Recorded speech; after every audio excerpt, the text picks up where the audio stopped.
저에게도 아들이 있어서 기대하는 마음이 큰데요.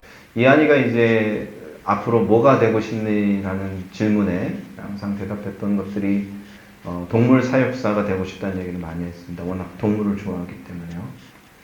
하지만 이한이는 동물을 너무 무서워해서 가까이 가지를 못합니다. 그래서 본인이 동물을 가까이 가지를 못하는데 어떻게 동물을 먹이를 주고 사육할 수 있을까 생각해보면은 이거 참 언제 좀 철이 들까 이런 생각을 하게 됐는데 드디어 이한이가 희망하는 직업이 바뀌었습니다. 하나님의 은혜입니다. 어제 갑자기 이한이가 저한테, 우리 이게 가족이 있는데, 아빠, 앞으로 제가 되고 싶은 직업이 있어요. 그래? 뭐지? 그랬더니 이한이가 환경미화원이요.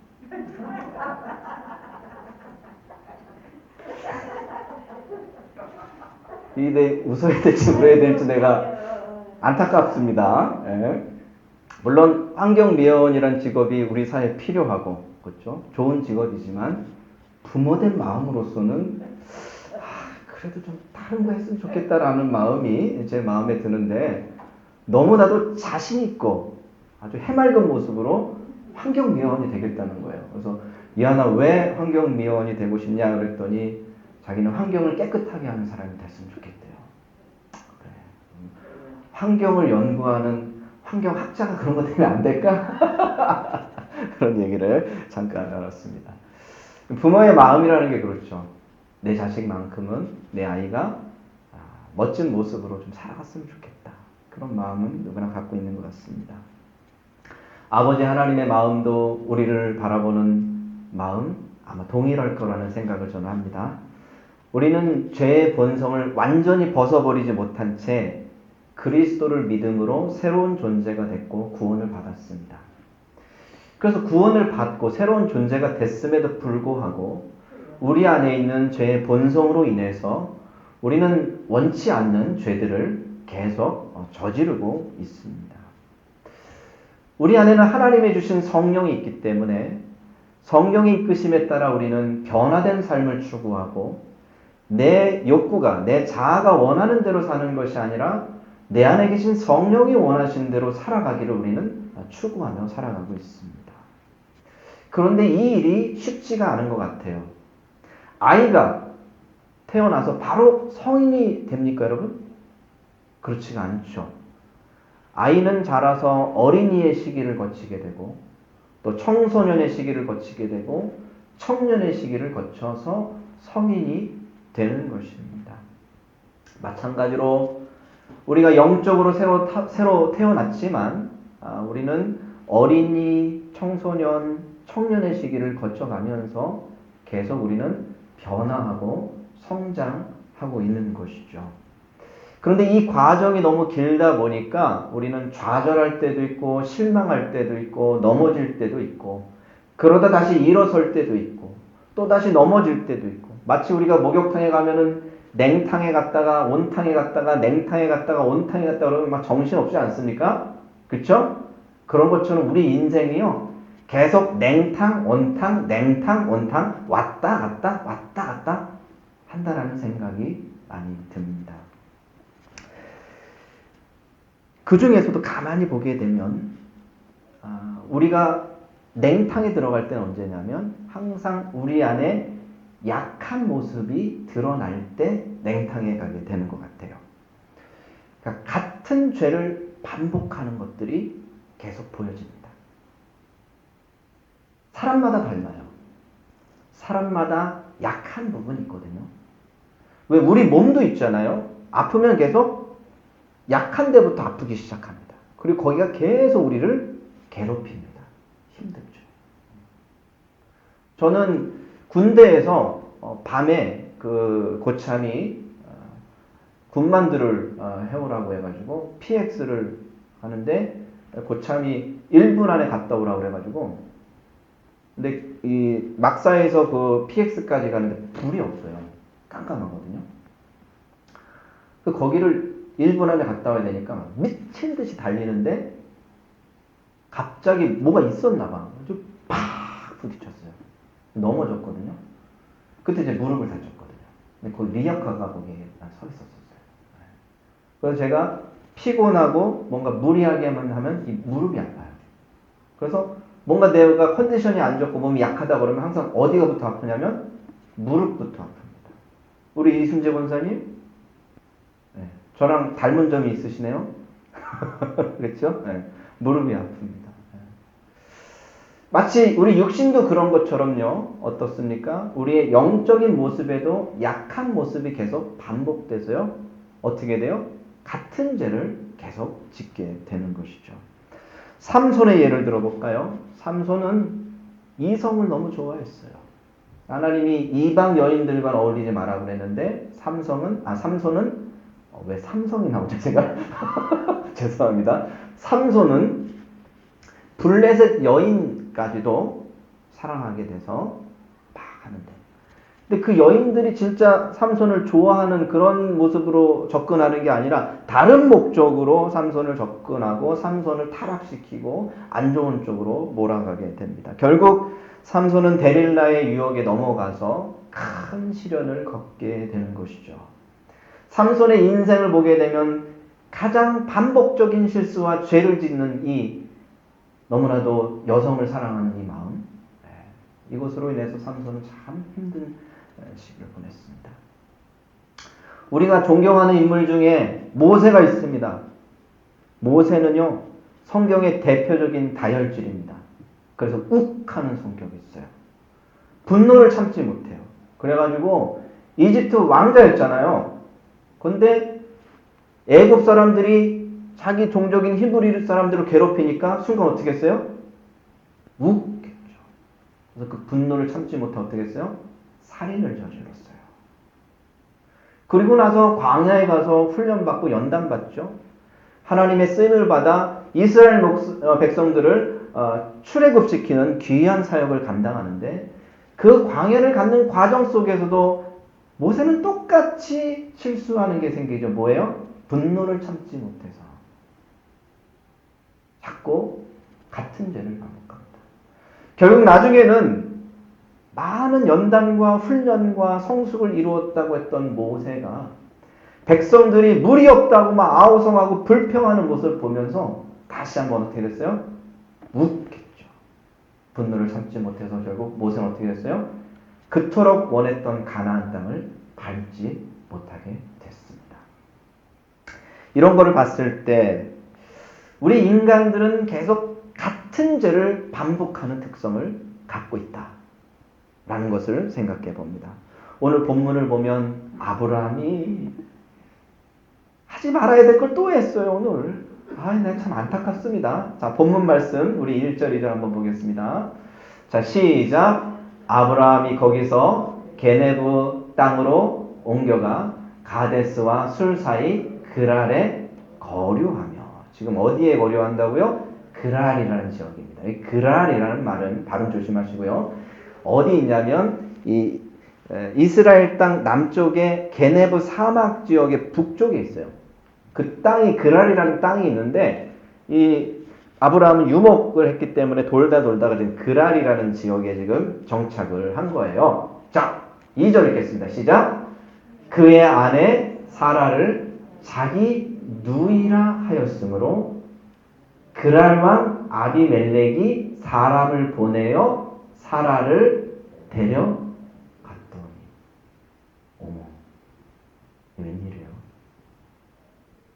25년 전에 아브라함이 75세 때 애굽에 갔을 때 어떻게 했어요? 자기 죽을까봐 자기 아내를 뭐라고 했어요? 누이라고 했어요. 근데 사람들이 착각하는데 그 누이라고 할 수도 있지 않아요? 뭐 이렇게 얘기하는데 본질은 그게 아니야. 자기 아내를 왕에게 줘버렸어. 누이라고 한 게 중요해요, 여러분?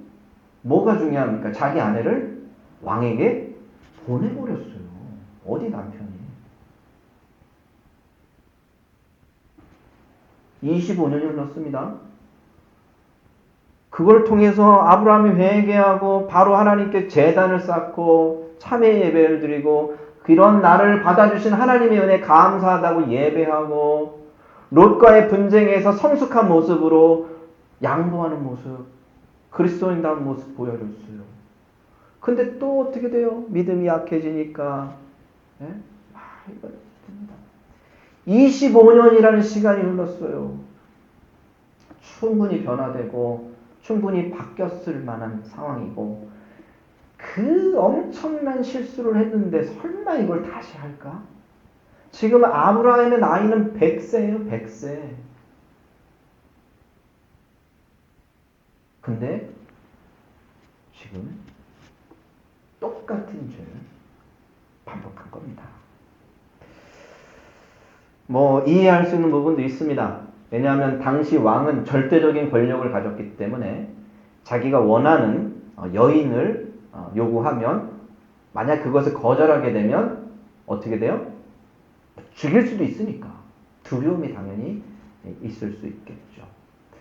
이런 것들을 봤을 때 아브라함은 두려움에 되게 약한 부분이 있는 것 같아요.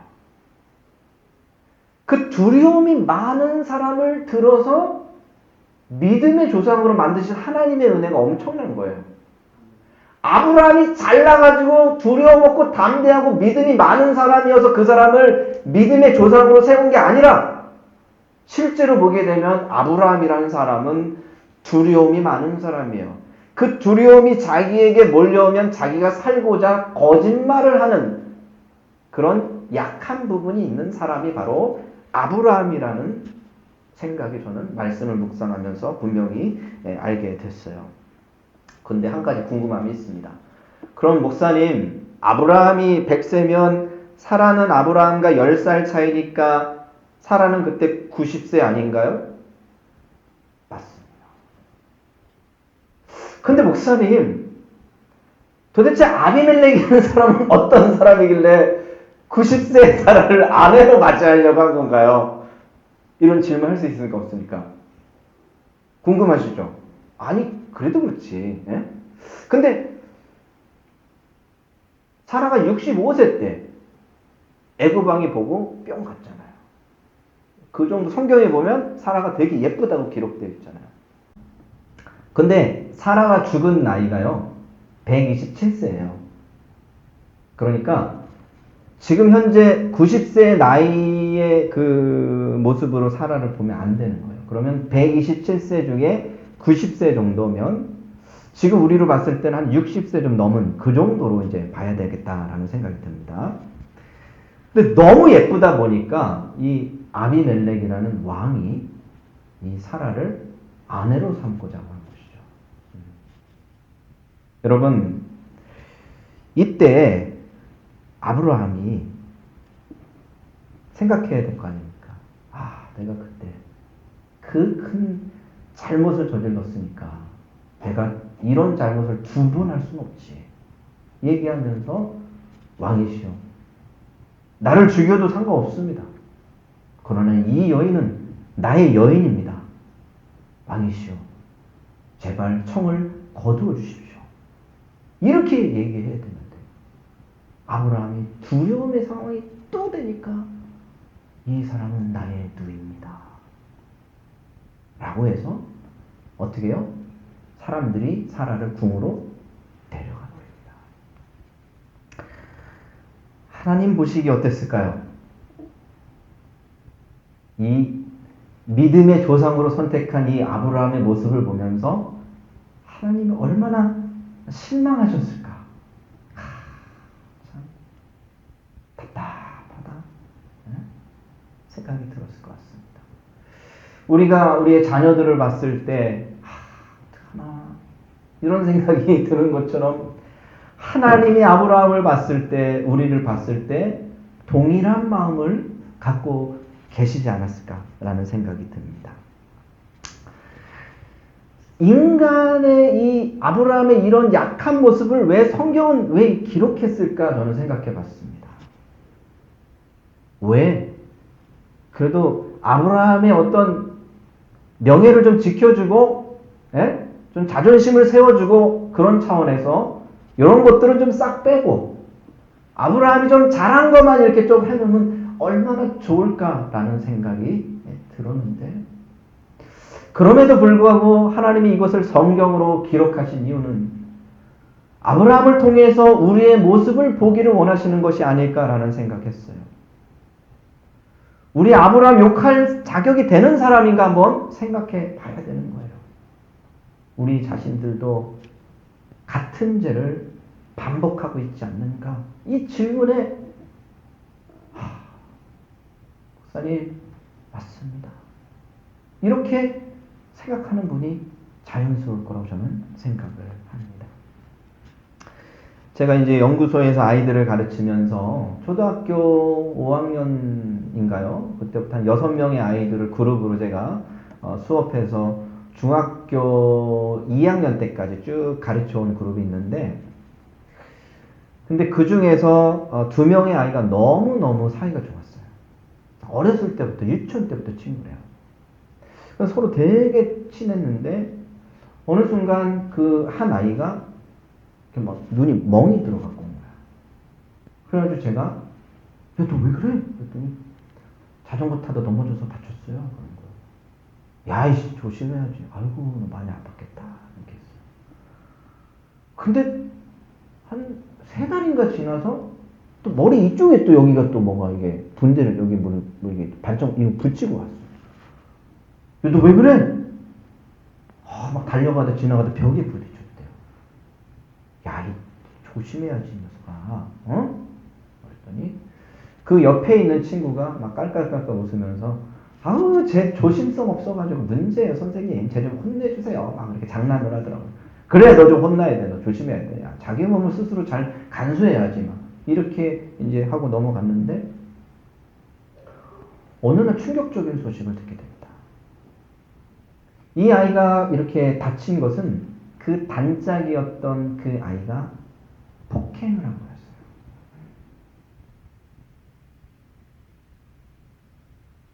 완전히 뒤집어졌죠. 그리고선 이 아이를 가스라이팅을 해서 자기가 폭행한 사실을 절대 말하지 못하게 무려 2년 동안 가스라이팅을 하면서 얘를 괴롭힌 거예요. 그리고선 제일 친한 친구인 것처럼 연기를 한 거예요. 내가 가르쳤던 아이들인데 너무 충격을 받았어요. 그런데 이렇게 해서 그 아이는 소년원에 가게 되고 문제가 다 끝났다 싶었어요. 근데 그 어머니에게, 저에게, 피해자 어머니한테 연락이 온 거예요. 선생님, 큰일 났습니다. 왜요? 이 아이가 소년원에 가서 거짓말을 또 한 거예요. 그래가지고 자기는 피해자고 오히려 자기가 얻어맞았다라고 해서 진술을 번복해가지고 거짓말을 해서, 그 거짓말에 그 소년원 책임되는 분이 속아 넘어가지고 탄원서를 막 모아가지고 이걸 뒤집으려고 지금 그 부모하고 그 아이가 지금 하기 시작했다고. 선생님, 저 어떡합니까? 울면서 저한테 막 너무 억울한 거죠. 저한테 선생님, 사실 확인서 한 장만 좀 써주세요. 선생님이 본 거 그대로만, 진술만 좀 해서 종이로 좀 써서 주시면 그게 큰 도움이 될 것 같습니다. 아유, 해드려야죠. 그래가지고 이제 쓰려고 이제 사실 확인서 이런 거 인터넷 뒤져보니까, 이거야? 이거 써줬다가 법정에 증인으로 계속 왔다 갔다 되고, 저쪽 상대방에서 막 해코지하는 경우도 있고, 뭐 이런 일이 있다라는 걸 제가 알아보니까 있는 거예요. 이거 어떡하지? 고민하다가, 저기 어머니, 제가 알아보니까 이게 쉬운 일이 아니에요. 제가 뭐 바쁘고 해서 법정에 계속 왔다 갔다 하고 그러기도 좀 힘들고, 여기에 제가 이렇게 연루돼서 도와드리려고 하다가 제가 좀 힘들어질 것 같아서 진짜 죄송하지만 좀 힘들겠습니다. 이렇게 말했더니 울면서 막 사정을 하시는데, 어떻게 될지 좀 자초지종을 좀 더 얘기해 주세요. 그랬더니 막 얘기하는데 제 마음에 사실을 말씀드려야겠구나 생각이 들어서 제가 사실 확인서 써드릴게요. 그래서 써서 드렸어요. 그리고 나서 지난주에 연락이 왔는데, 선생님이 써준 사실 확인서 덕분에 저쪽에서 거짓말을 인정하고 사과하기로 결정했다고. 너무 기뻐서 연락을 주셨어요. 너무 잘 됐습니다. 제가 잘한 건 없고 이거나마 어머니와 우리 그 아이 위로가 좀 됐으면 좋겠고 그 마음의 상처가 좀 회복됐으면 좋겠습니다. 그렇게 이제 마무리를 했는데 제가 그걸 보면서 왜 그 아이는 계속 거짓말을 그렇게 할까라는 생각이 들었어요. 그러면서도 제 마음속에는 그 아이가 이제는 성장해서 그런 잘못을 멈추고 새로운 아이로 거듭났으면 좋겠다라는 마음이 제 마음에 들더라고요. 저는 이 본문을 읽으면서 이 사건이 생각나면서 하나님께서 아브라함에게 바라시는 것이 똑같은 죄를 지으면서 똑같이 하나님을 실망하시는 모습을 보여주지만 하나님은 그러나 아브라함을 포기하지 아니하시고 아브라함이 변화되고 성장해서 믿음의 조상답게 변화되기를 원하시는 게 하나님의 마음이겠구나. 이게 느껴졌어요. 쾌락에 약한 사람은요, 쾌락의 죄를 계속 반복하게 되고요. 두려움에 약한 사람은 계속 그 두려움으로 인해서 거짓말을 하는 죄를 반복하게 되고요. 분노 조절이 약한 사람은 계속 분노의 죄를 저지르게 되고, 허영심에 약한 사람들은 계속 허영의 죄를 짓게 되고, 탐욕에 약한 사람들은 계속 탐욕의 죄를 짓게 됩니다. 아무리 바꾸려고 노력해도 쉽게 바뀌지 않는 것이 바로 우리 사람이라는 생각을 저는 하게 됩니다.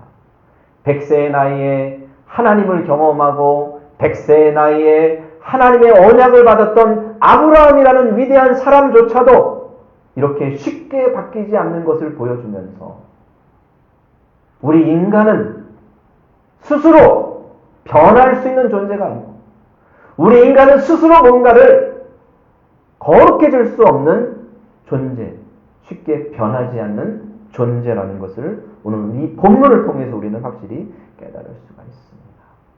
그런데 이렇게 했으면 아브라함이 어떻게 해야 됩니까? 빨리 깨닫고 좀 돌이켜야 되잖아요. 근데 이 뒤에 나오는 모습을 보니까 아브라함이 너무 실망스러워요. 진짜 거기도 실망스러워요. 제가 계속 아브라함의 근데 제가 말하는 게 아니라 성경에 있는 거 제가 말씀드리니까 오해하지 마세요. 목사님 왜 자꾸 아브라함을 까세요? 이렇게 얘기하실 수 있는데, 그게 아닙니다. 저는 아브라함을 존경합니다. 근데 성경에 나와 있는 그대로 저는 전달할 뿐입니다. 아브라함의 모습 그대로 전달해 드리는 거예요. 물론 제가 다음에 아브라함 시즌2를 설교할 때는 변화된 아브라함을 우리가 만날 수 있어요. 그때까지는 이 과정을 겪어야 됩니다. 그러니까 하나님은 인간을 높이시는 분이 아니에요. 하나님은 하나님을 높이시는 분이고, 그렇죠? 그래서 아브라함 자체로 우리가 높일 필요는 없습니다. 아브라함을 사용하셔서 하나님을 높여야죠. 그렇죠? 맞습니다. 자, 근데 우리 그리스도인 중에서 오히려 믿지 않는 사람보다 더 나쁜 짓을 하는 사람 있습니까? 없습니까? 있어요. 아니, 예수 믿는다고 하면서 불신자보다 더 탐욕이 많고 더 거짓말을 하고 더 문제를 일으키는 그런 분들도 있습니다. 근데 제가 오늘 보니까 아브라함이 그런 모습을 보이는 거예요. 자, 본문 한번 보도록 할까요? 9절 말씀 시작. 아비멜렉이 아브라함을 불러서 그에게 이르되 내가 어찌하여 우리에게 이렇게 하느냐? 무슨 죄를 내게 범하였기에 내가 나와 내 나라가 큰 죄에 빠질 뻔하게 하였느냐? 내가 합당하지 아니한 일을 내게 행하였도다 하고. 자, 지금 아비멜렉이 아브라함을 불러다 지금 따지는 거예요. 왜 나한테 누이라고 해가지고 나 이렇게 공경에 빠뜨리게 했느냐? 막 이렇게 얘기합니다. 그러자 여기에 대해서 아브라함이 답하는 모습을 보세요. 그리고 여러분이 판단해 보세요. 아브라함의 이 말과 행동이 어떤지 여러분이 스스로 한번 판단해 보세요. 11절 시작. 아브라함이 이르되 이곳에서는 하나님을 두려워함이 없으니 내 아내로 말미암아 사람들이 나를 죽일까 생각하였으며 라고 얘기합니다. 왜 그랬냐면요, 당신들이 내 아내 때문에 나를 죽일까 봐 그랬어요 라고 얘기하는 것이죠. 그런데 앞에 뭐라고 돼 있어요? 당신네 사람들이 하나님을 두려워하는 게 없어서 그렇다는 거예요. 이게 좀 아브라함이 할 얘기입니까? 정말 아브라함을 두려워한다면 아브라함이 이런 행동을 해야 할까요? 아니잖아요. 내로남불이죠. 또 이렇게 얘기합니다. 20절 시작. 또 그는 정말로 나의 이복 누이로서 내 아내가 되었음이니라. 그렇죠. 아브라함과 사레는 아버지가 같아요. 그런데 어머니가 다르죠. 그러니까 누이가 맞아요. 그러나 그 당시는 시족사였기 때문에 같은 혈족끼리 결혼을 했어요. 그러니까 누이가 맞아요, 사레가. 그러면서 자기 변명을 하는 것이죠. 사실 사라는 나의 누이가 맞다고 얘기하는 거예요. 근데 이렇게 얘기를 해야 될까요? 아니라는 사실을 아비멜렉이 사레가 아브라함의 부인이라는 사실을 다 알게 돼서 지금 따지러 왔는데 변명하는 거예요. 뭐라고요? 사레는 내 누이가 맞다고 얘기하는 거예요. 제가 앞전에 얘기했지만 누이라고 말한 게 중요합니까? 자기 아내를 준 게 중요합니까? 그런 사람이 지금 얘기하는 거예요. 변명하는 거예요. 지금. 너무 실망스럽습니까, 여러분? 자, 13절 시작. 하나님이 나를 내 아버지의 집을 떠나 두루 다니게 하실 때에 잘 보세요. 시작. 그대는 나를 그대의 오라비라 하라. 자기 아내한테 미리 얘기해놨어. 계속. 만나면 누이라고 얘기해라. 그게 당신이 나에게 베풀 은혜다. 어떻게 해서 여러분 이 아브라함이 이 행동 어떻게 판단하십니까 지금? 에? 긍정적으로 생각하세요? 부정적으로 생각하세요? 당연히 부정적이죠. 만약에 여러분의 남편이 여러분의 이걸 이렇게 시키면 여러분 어떠시겠습니까? 마음이. 당연히 안 좋으실 거 아니에요. 그런데 아비멜렉은요, 아브라함보다 훨씬 멋진 사람이에요. 자, 이렇게 돼 있어요. 자, 이제 사라를 아브라함에게 보내면서 여러 가지 금과 은을 막 이렇게 주면서 보냅니다. 그러면서 사라를 불러다가 사라한테 얘기합니다. 자, 읽어볼까요? 시작. 사라에게 이르되 내가 은 1000개를 내 오라비에게 주어서. 여기 남편인지 알고 있잖아요. 근데 여기서 왜 오라비라고 그랬을까요? 그렇죠. 아브라함이 한 방 매기는 거야 지금. 네 남편. 그런 사람이지. 에? 오라비. 주어서 시작. 그것으로 너와 함께한 여러 사람 앞에서 내 수치를 가리게 하였노니 내 일이 다 해결되었느니라. 지금 아브라함이 더 훌륭해요? 아비멜렉이 더 훌륭해요? 아비멜렉이요. 그 여인을, 그 받았을 수치를 생각하면서 아비멜렉이 은 1000개를 따로 주면서 이곳으로 네가 거느렸던 종들, 식솔들 앞에서 그 수치를 당했던 것을 그나마 보상해 주겠다는 거예요. 여러분, 아브라함이 더 좋으세요? 아비멜렉이 더 좋으세요? 지금 현재로만 봐서는 이 모습만 보면 아비멜렉이 훨씬 좋아 보여요. 그래서 저는 생각한 게, 야, 하나님의 사람이 믿지 않는 세상 사람보다 더 후지게 행동할 수 있구나. 실망스럽죠. 그래도 우리가 아브라함에 대한 기대가 너무 많이 있는데 또 이렇게 하는 모습 보니까 너무 실망스럽죠. 근데 오늘의 본문은 이 아브라함의 부족한 모습, 같은 죄를 실수하는 이 모습을 보여주면서 누구를 나타내려고 하는 말씀이에요? 하나님을 나타내려고 하는 거예요. 자, 여기서부터가 중요합니다. 이런 아브라함을 보면서 하나님이 어떻게 하셨는지를 우리가 봐야 되는 거예요. 3절 시작.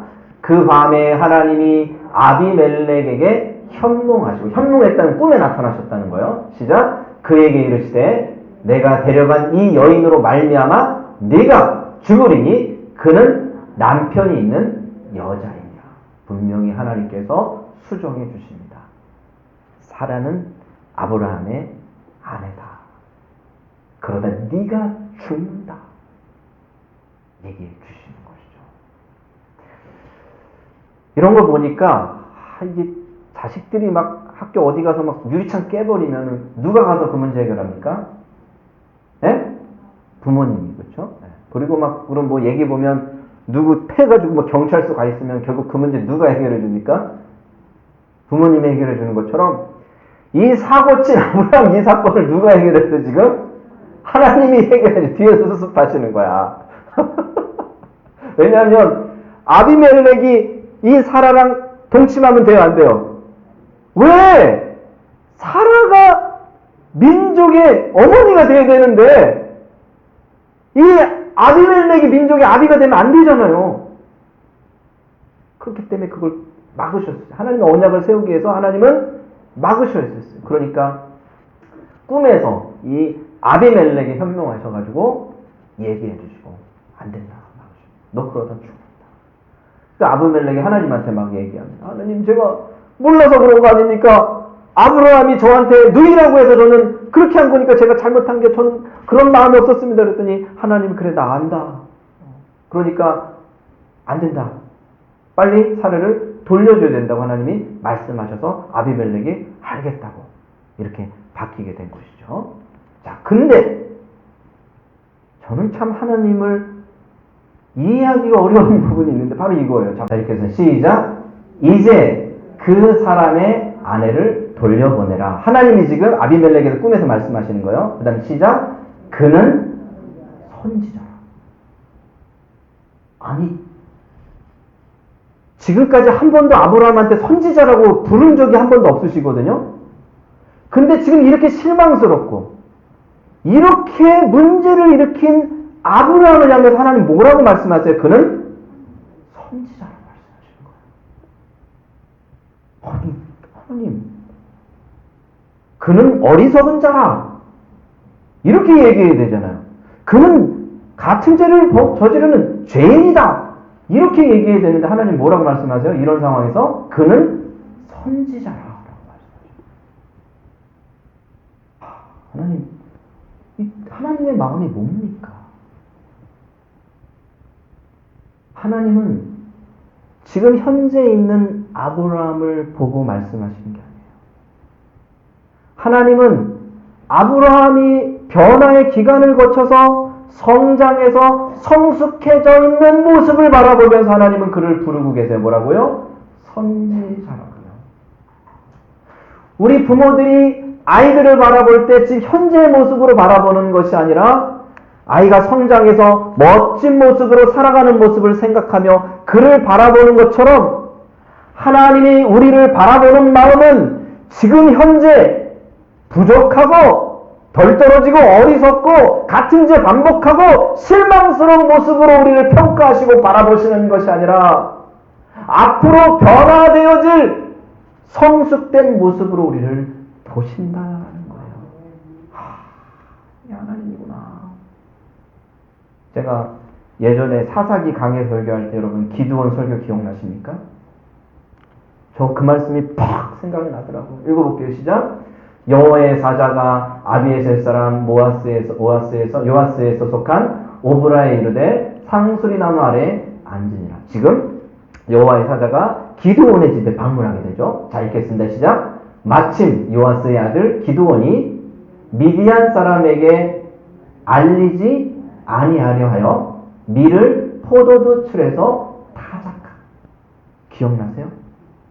겁쟁이 기드온이 소심해가지고 혹시라도 이게 밀 이렇게 여기서 타작하다 걸릴까봐 어디로 갔어요? 이 포도 즙자는 이 땅판 동굴로 내려가서 거기서 몰래 밀을 이렇게 숨어서 하고 있었던 거야. 그런데 거기 누가 나타나 갑자기? 하나님의 사자 갑자기 나타난 거야. 깜짝 놀랐겠죠. 기드온이. 그런데 그때 여호와의 사자가 이 겁쟁이 기드온을 보고 뭐라고 얘기합니까? 큰 용사여!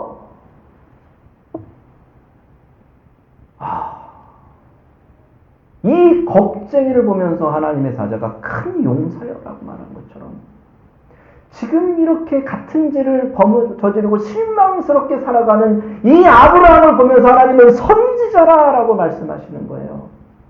이게 하나님의 마음이구나. 이게 나를 향한 하나님의 마음이구나. 인생에 우리는 넘어질 수 있습니다. 실수할 수 있습니다. 같은 죄를 반복하면서 하나님 앞에 실망스러운 모습으로 살아갈 수 있습니다. 그러나 거기에 절망하면 안 됩니다. 인생은 길어요. 죽는 날까지 우리는 하나님을 붙들고 성장하고 성숙해야 되는 거예요. 지금 잠깐 넘어졌다고 해서 나는 끝났다고 생각하면 돼요, 안 돼요? 안 돼요. 하나님이 그렇게 생각하지 않으세요. 하나님은 여러분들이 변화되어지고 여러분들이 성장되어지는 모습을 바라보면서 기다려주시고 참아내시고 도와주시고 계신 거예요. 이게 하나님이구나. 이게 하나님이구나. 이게 하나님의 은혜구나 라는 생각을 하게 되었습니다. 이뿐만 아니라 하나님은 17절 마지막으로 읽겠습니다. 시작. 아브라함이 하나님께 기도하매 하나님이 아비멜렉과 그의 아내와 여종을 치료하사 출산하게 하셨습니다. 완전 사고 수습, 완전 해결. 아비멜렉의 가정의 출산까지 해서 싹 문제 해결해 주세요. 자, 하나님은 멋진 아버지다. 하나님은 진짜 멋진 아버지다라는 생각이 듭니다. 말씀을 정리하겠습니다. 여러분, 우리 하나님 앞에 내세울 게 별로 없습니다. 아멘? 우린 부족합니다. 우린 구원받은 사람이지만 또 무너지고 또 같은 죄를 저지르는 연약한 존재입니다. 그런데 중요한 것은 그런 나를 하나님이 사랑하시고 나를 성장시키고 나를 변화시키기 원하신다는 거예요. 절대 변하지 않는 인간인 우리를 변화시키려는 것이 하나님의 마음인 거예요. 근데 우리 인간은 옆에서 인간끼리 보면서 뭐야? 저 인간 안 변해. 아유, 저 인간 안 변해. 역시 사람은 변하는 거 아니야. 우리 사실 이런 마음을 많이 갖잖아요. 그쵸? 그런데 하나님의 마음은 우리 인간의 마음 같지 않아요. 하나님은 우리가 변화될 것을 믿으시고 기다려주십니다. 그리고 도와주십니다. 아멘? 하나님을 의지하고 여러분, 우리가 하나님 앞에 가는 그 순간까지 우리가 변화되고 성숙하고 하나님을 기쁘게 하는 그런 인생을 우리가 살아가야 될 줄 믿습니다. 기도하겠습니다.